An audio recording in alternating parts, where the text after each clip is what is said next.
Hello, ladies and gentlemen. Thank you so much for watching FAIR's podcast on international affairs and international immigration policy. Today's episode, we'll be talking about France and all the things going on in France and neighboring countries. And our guest will be Mr. Nathaniel Garstecka. He is French-Polish and was born in Paris. He works as a financial controller for French companies based in Poland, and he's also a journalist for a web portal called Everything That's Important. In May, he was also elected a councilman of the French diaspora living in Poland. So, Mr. Garstecka, welcome. Thank you very much. I would like to greet you and to greet the viewers. Thank you. So, lots of things going on in France.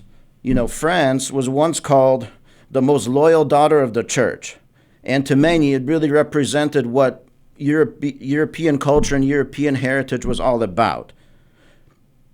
But now, Americans and people throughout the world see these extremely destructive riots taking place in Paris and also in neighboring countries such as in Brussels and Belgium. And these riots took place in recent years. They've taken place recently. And many of the rioters seem to be either immigrants or the children of immigrants.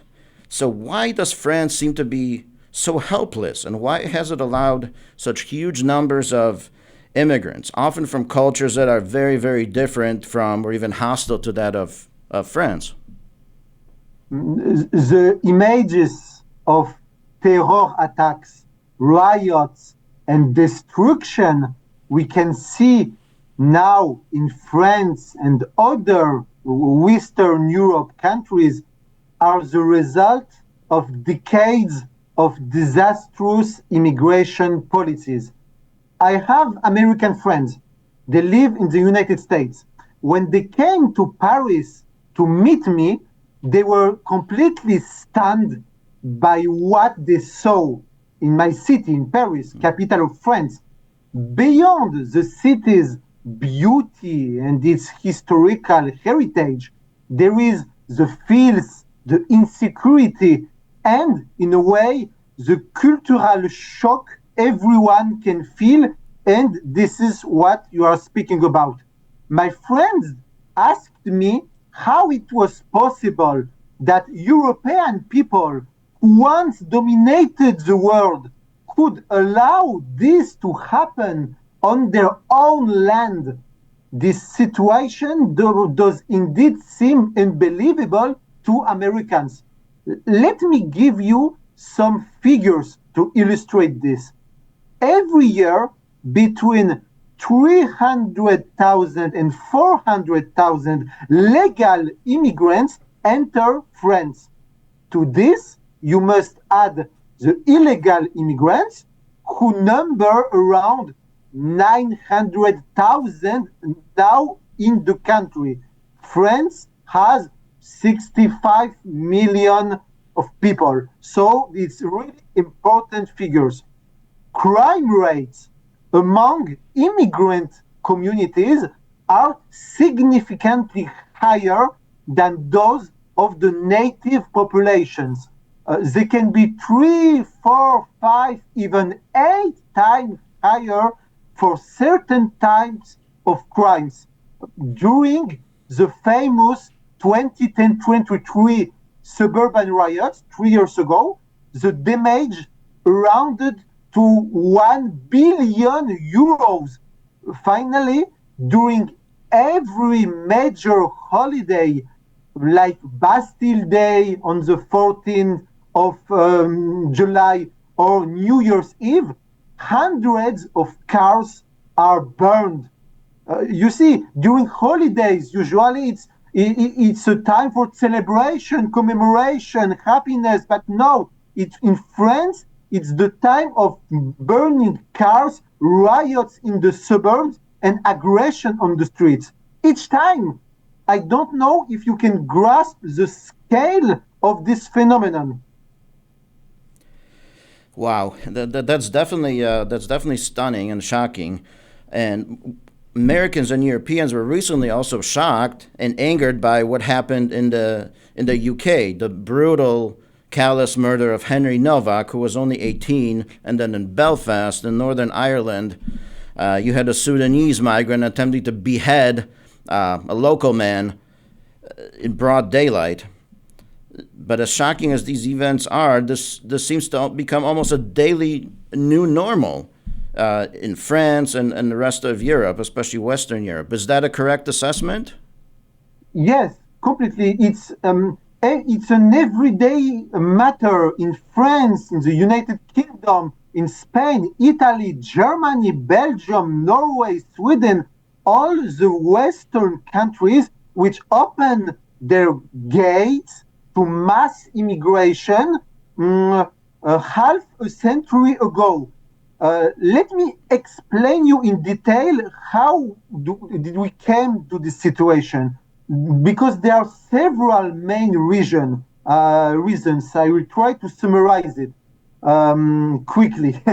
After World War II, European countries had to rebuild. The business lobbies then asked for a mass influx of cheap labor. Governments then made agreements with African countries within the framework of decolonization to facilitate the arrival of immigrants in Europe. This was the case, for example, with the agreement between France and Algeria in 1962 and 1968. Then, few years later, in the 70s, came family reunification. That means that immigrant workers were allowed to bring also their families. This shifted the focus from labor migration to settlement migration, and from few tens of thousands of migrants initially, it became millions during the 70s, 80s, 90s.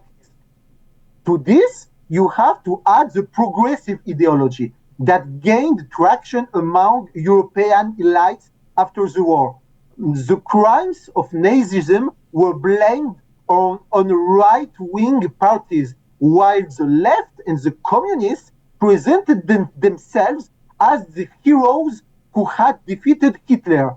The left gained control of the arts, the culture, the media, justice system, and education, and was able to impose its ideology, the cultural Marxism. It exaggerated tolerance toward formerly colonized peoples. It forced the Western heterosexual white male to feel guilty for all the world's ills, and initiated the dismantling of our civilizations, of our values, preventing our people from rebelling against their own government's sovereign immigration policies. Finally, we must not forget the immigrants themselves, coming from different and often antagonistic civilizations. As you told it before, many have failed or refused to integrate and assimilate to our cultures.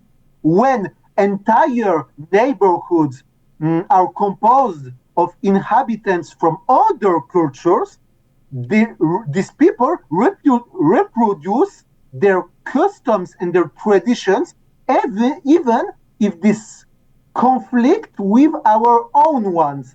This is particularly true of Islam, a conquering religion hostile to our Western civilization.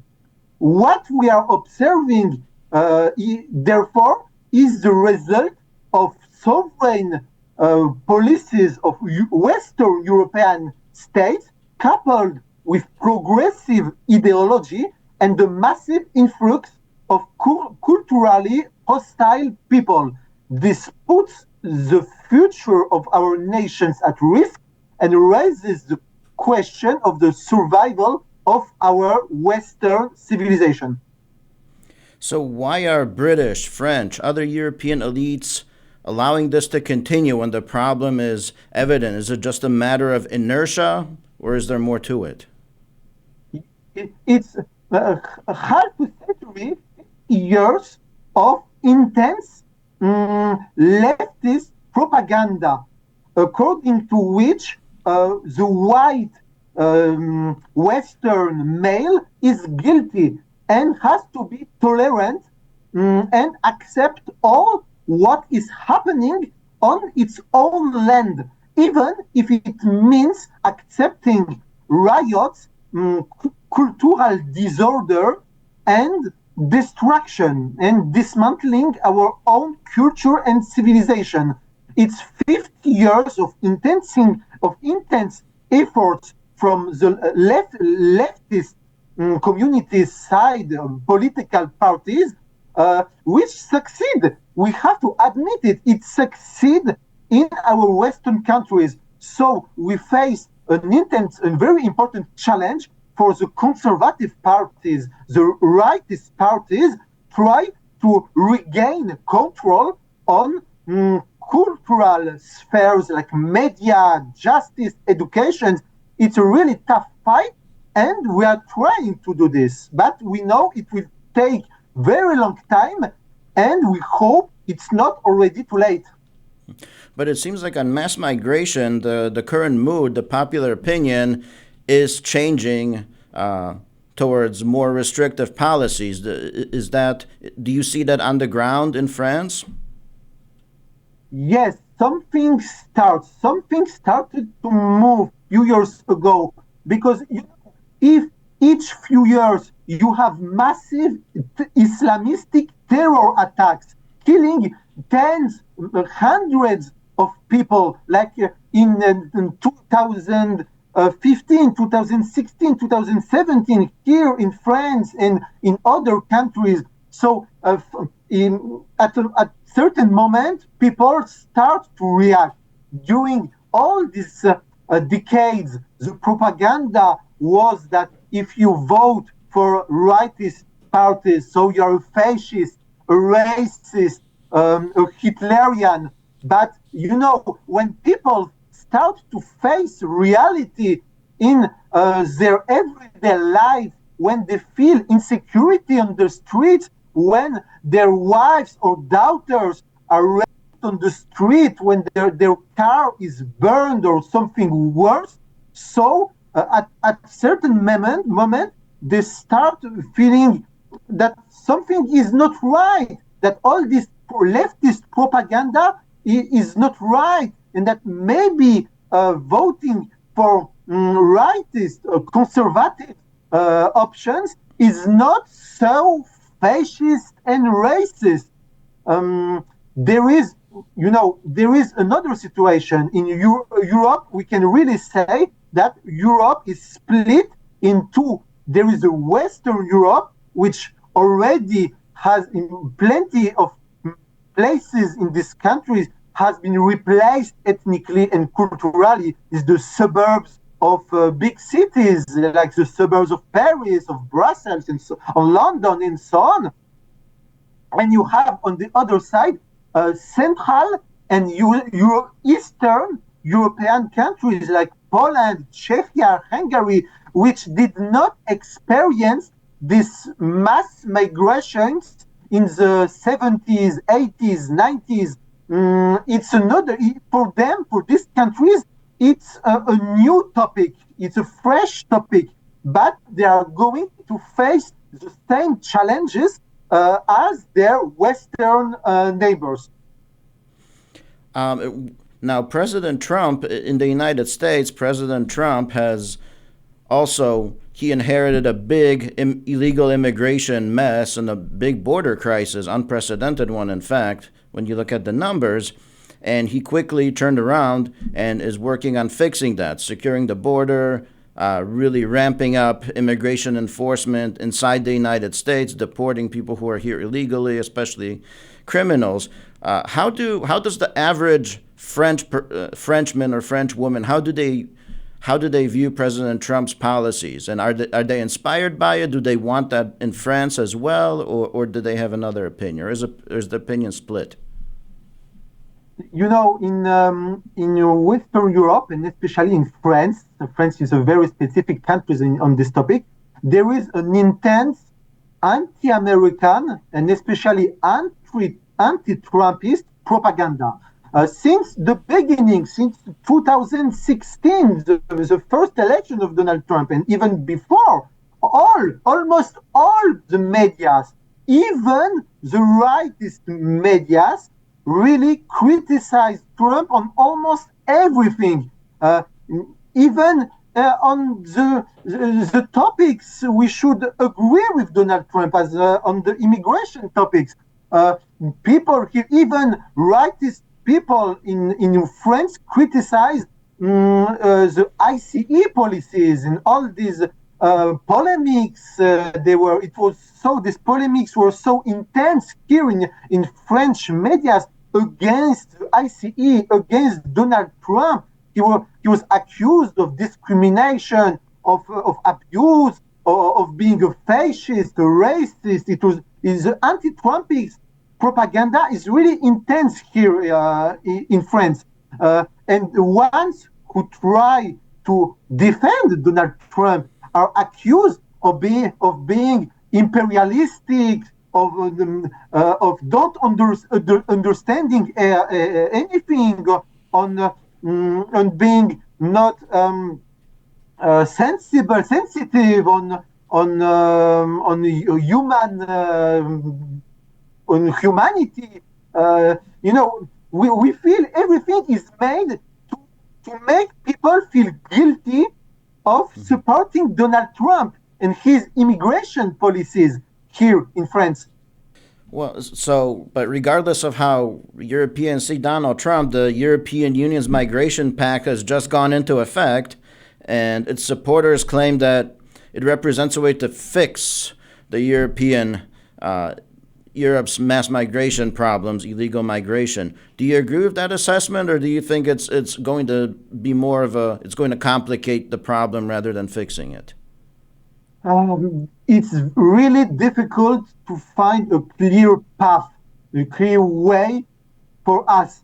We are trying electoral way. We have a remarkable democratic tool called voting, elections. We must use it to send a strong signal to those who govern us. If the elites don't listen to the people, to us, and continue with their irresponsible policies, we will continue to experience Islamist attacks, riots in the suburbs, and daily ethnocultural violence. We must immediately put an end to mass non-European immigration and even initiate a process of remigration for unassimilated individuals. The people of Europe must elect governments that will implement the remigration. Incentives for immigration must be significantly reduced, such as social welfare benefits for immigrants. It has to be cut. The economy must, and it's very important. The economy must also embrace automation and robotization, so that we do not need any more cheap foreign labor, because it's the main argument of our elites, of our governments, that our economy needs workforce, that our economy needs new consumers, that our social system needs new citizens to work. It's not true. It's complete lie. We must reaffirm our Western identity, our values, and our millennia-old history. People, people who do not know where they come from, do not know where they are going. And it's really important to be aware of this, and that Western people are aware of this, because it's a matter of life and death for Western civilizations. So if we can take good example of what seems working in the United States with Donald Trump policies about immigration, we have to take it. Our government have to take it. But I am also aware that French governments are historically really anti-American. It was the situation when George Bush was president, and during the second presidency of Donald Trump, we see a really strong opposition in France, with French governments against everything what America is doing. It's kind of our French traditions to be anti-American, you know. But our message is, if Donald Trump does something efficient on the immigration, we have to take example of it and apply it also in our European countries. Yeah, and it seems like that's a great point, but it seems like a lot of European countries, especially the ones with left wing governments, are trying to do the opposite. For example, you have the case of Spain. They just rammed through a massive amnesty for anywhere from 500 to 800,000, although it might be even more, illegal migrants. And once these people receive amnesty, they receive a travel permit, they can go anywhere in Europe because there's a Schengen zone and they can pass the borders without issue. Are you worried about the situation, the problem of the Spanish amnesty spilling over into France, spilling over into other countries?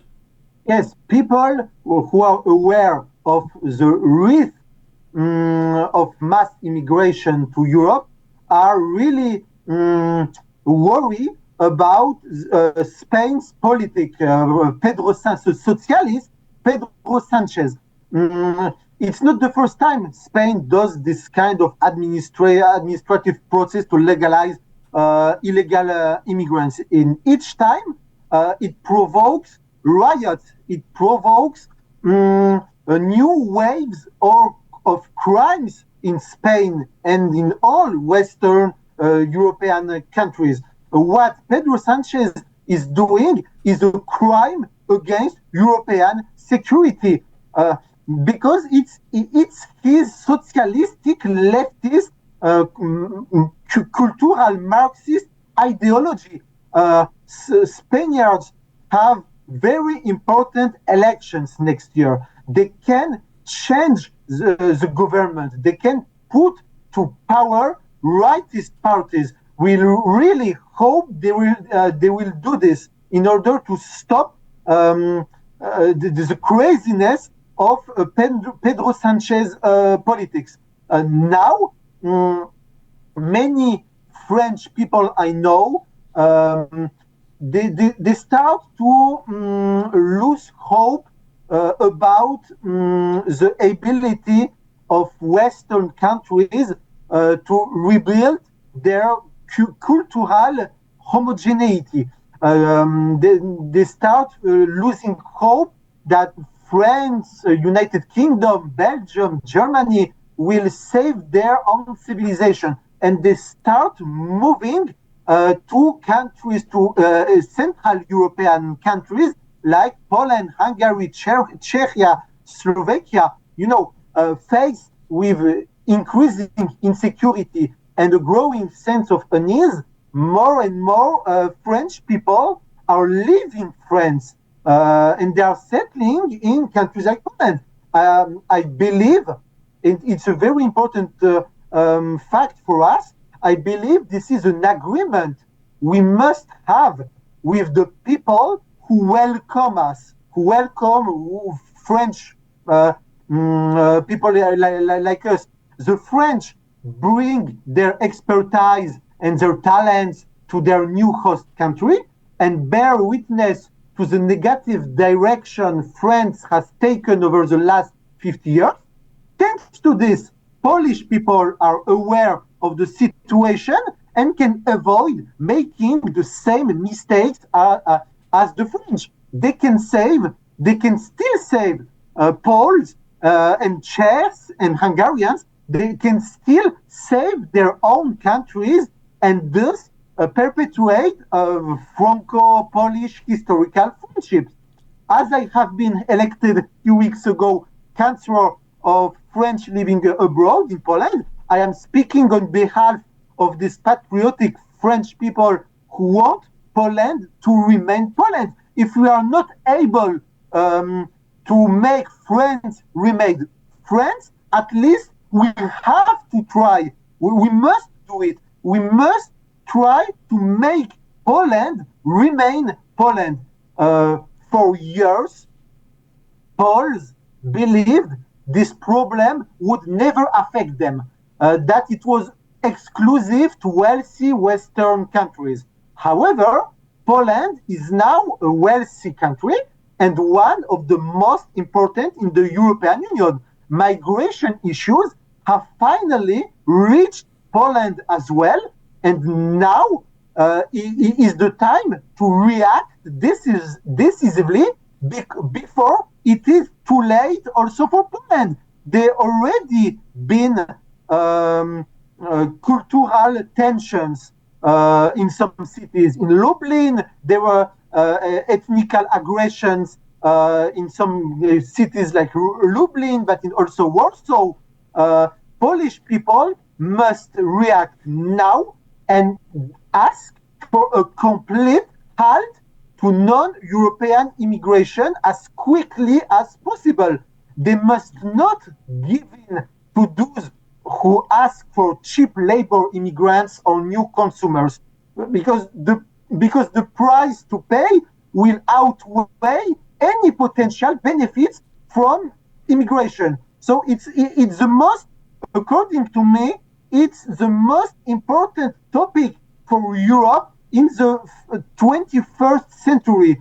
The question is if we will manage to save our civilization, our Western way of life, or it will be destroyed like it happened to Roman Empire 1,500 years ago.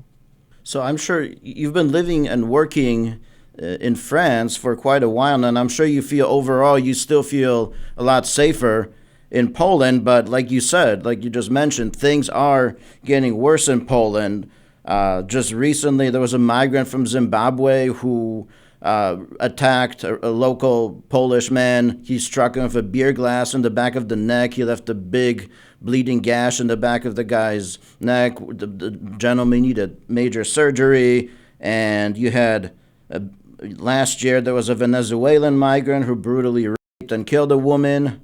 Also, you had other issues such as migrants in one city. Recently, this emerged on social media that they were approaching 11-year-old girls and asking them to be their lovers for money and you know, such unsavory things. So why has the situation in Poland, seems like within the past maybe 5 years or past few years, why has it gotten worse, even though it's overall a lot safer than, say, France or Germany or the UK? What is going on in Poland? Yes, you're right. It's still much safer here in Poland. When I was living in France as a kid and later, I have been harassed. I have been attacked on the street by people who are from immigrant roots. They were yelling at me that I am a filth French. I heard of this. I experienced all of this. I experienced attacks, aggressions. I saw terrorist attacks in France. So, of course, I am glad to be here and in Poland, and I really want Poland to remain Poland. Now, you've asked a very important question. Why has it started also in Poland? Because Poland has become a wealthier country when it was still a poor country from Central Eastern Europe without opened borders. So there wasn't Muslim and African immigrants there. There were only immigrants from former Soviet countries like Ukraine, Belarus, and so on.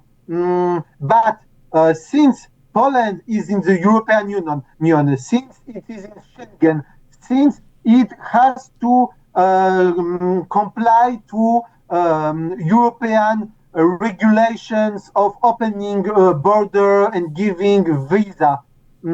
As also there is a really important economic growth since 20 years. Here, the ideology, if I can say like this, is that Poland has to get back its delay in economy according to Europe. It has to do it quickly. So Poland has to get a very important economic GDP growth each year, 3, 4, 5, 6%. And in order to this, it needs immigrants. It needs immigrants.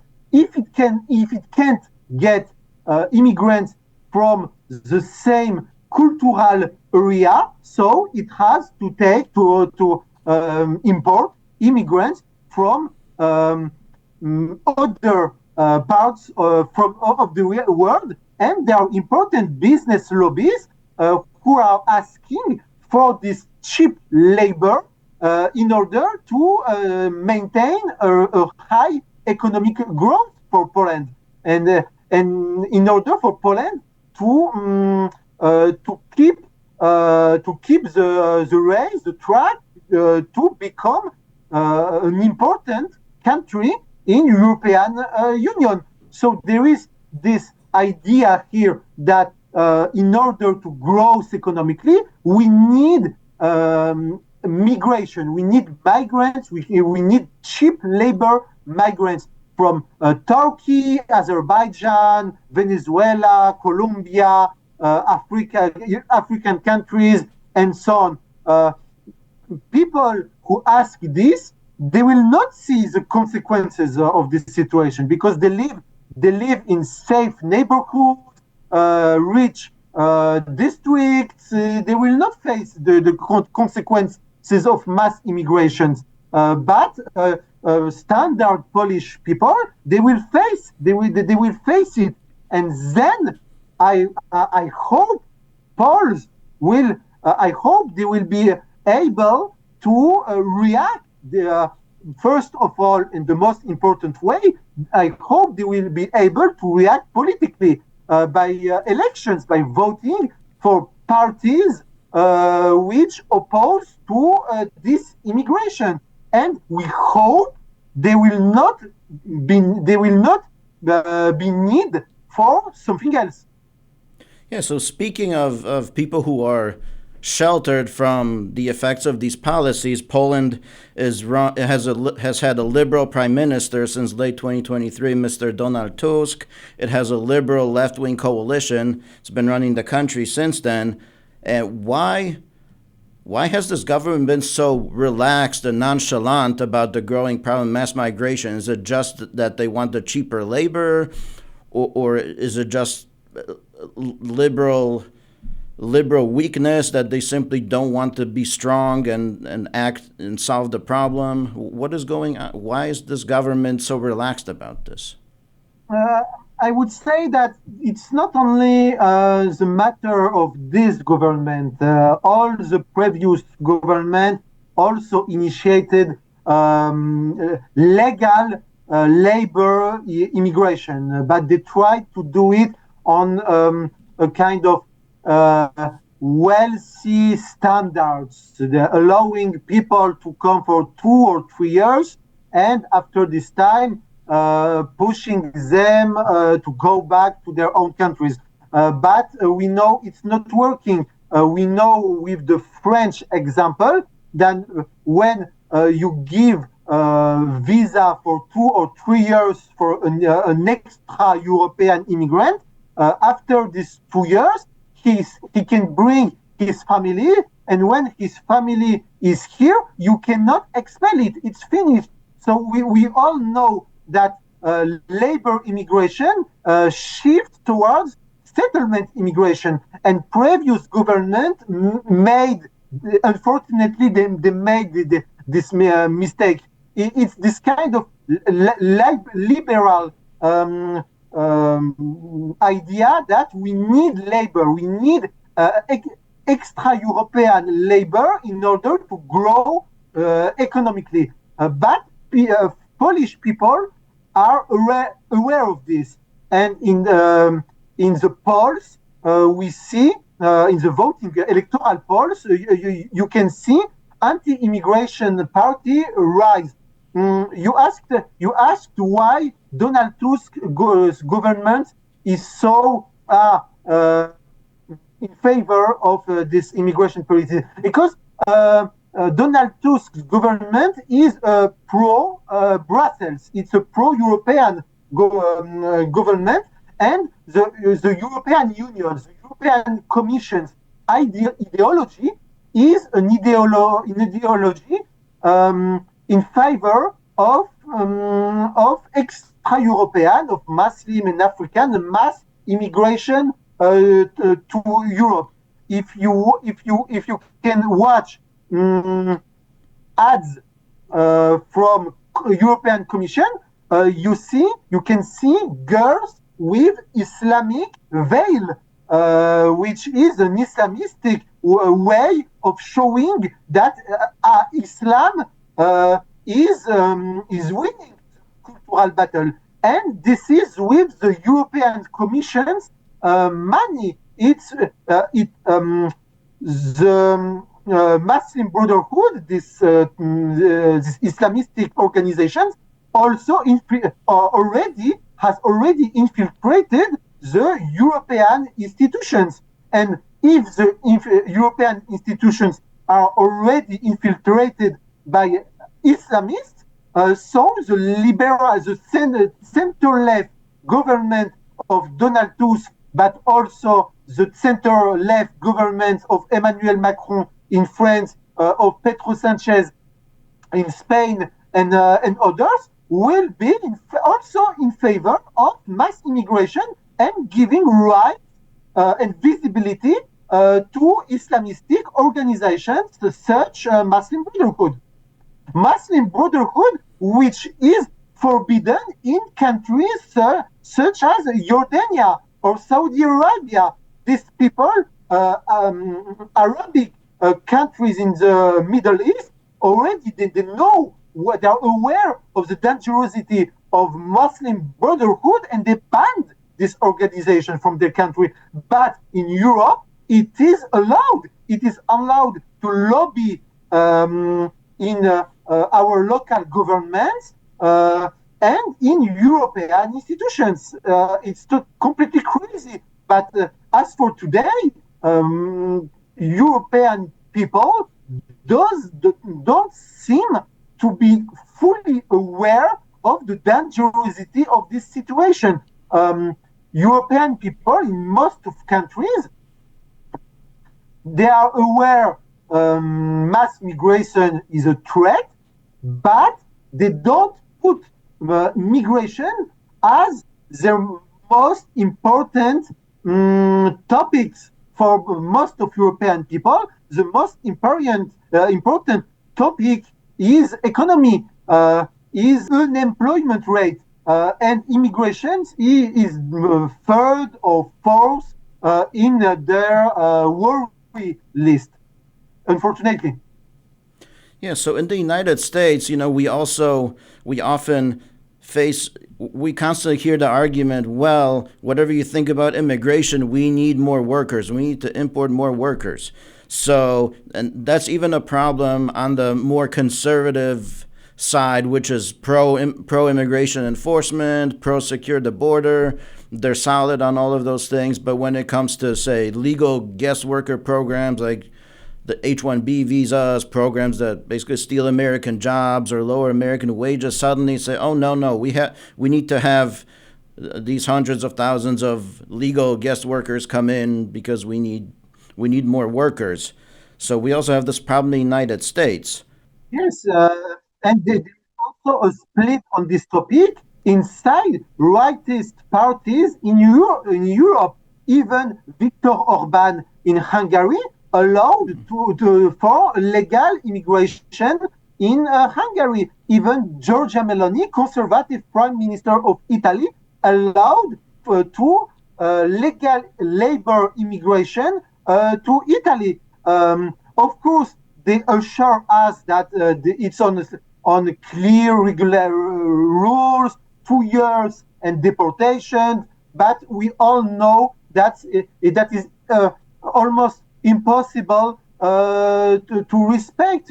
If you allow an immigrant, a labor immigrant, to bring also his families and the kids going to school.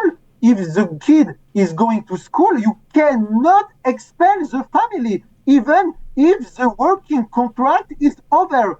So, with that in mind, as far as concluding thoughts go, what would be something you'd like to say to Americans as far as a conclusion or a warning, maybe given your background in France and in Poland? What is your message to Americans? I would like to say to our American fellows that they have to take care, my friends, you have to take care of your country. You have to take care of your civilizations. You have to remain patriotic as you are. You cannot allow to mass extra Western immigration to settle in your country, because if you allow it, in few years it will be too late, and you will not recognize your own country. You will not feel as yourself in your own country. So if this situation has to be realized, so it will be the end of our pluri-millennial civilization. And Western civilization is the most beautiful civilization the world has produced it in history. So we have to take care of this civilization. We have to save it. We cannot allow it to disappear on the way on mass immigration from antagonistic and hostile areas of the world. Yeah, I mean, those are all great points. And thank you so much for sharing your experiences and your vast knowledge with us. Ladies and gentlemen, that was Mr. Nathaniel Garstecka Biot. And if you would like to learn more about mass migration, please visit www.fairus.org. And thank you so much for tuning in. Thank you very much.